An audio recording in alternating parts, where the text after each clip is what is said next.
In this video, I'm going to show you how to do a voiceover in CapCut. This video is only for educational purposes only. Make sure you watch what I'm going to show you now in this video. Now go to your CapCut. So this is our CapCut.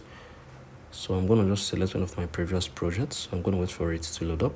So like I want to do a voiceover on this video now. So what you need to do now, so come on here, make sure the volume is currently turned, that is currently turned off, right? So if you love to do a voiceover, just tap on this plus. Okay, wait.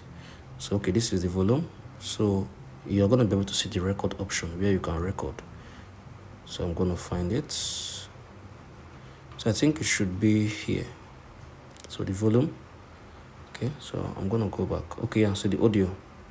So for this audio, you're going to be able to see the record. So I'm going to tap on it. So once you hold on to it, you're going to be able to do a voiceover.